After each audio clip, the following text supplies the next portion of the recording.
The U.S. became interested in Nicaragua in 1915 at the possibility of owning a Nicaraguan canal. The U.S. forced the Nicaraguans to sign the Bryan-Chamorro Agreement, which gave America exclusive rights to building a canal in Nicaragua.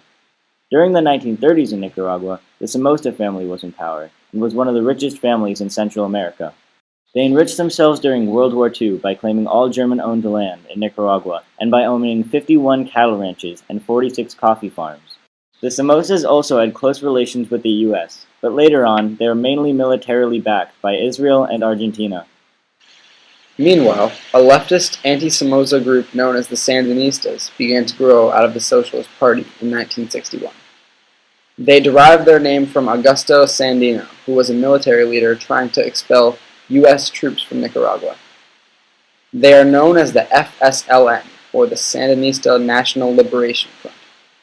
The Sandinista army used guerrilla tactics and were backed by Cuba. Throughout the 60s and 70s, there were many attacks on the Somozas by the Sandinistas, including taking hostages. During their rule, the Somozas destroyed the economy by driving businesses into bankruptcy by hoarding money.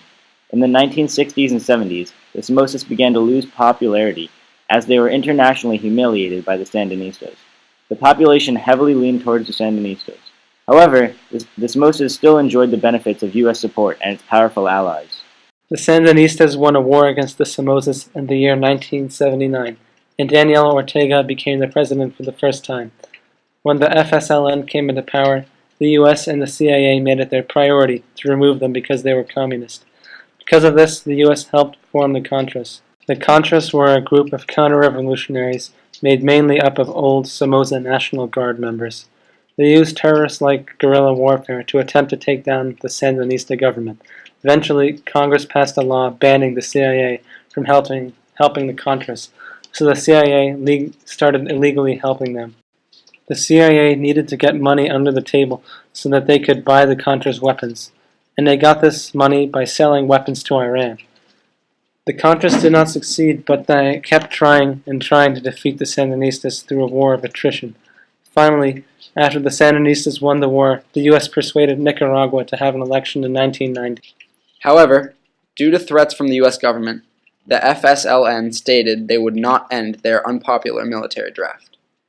This resulted in the next election being a loss for the Sandinistas.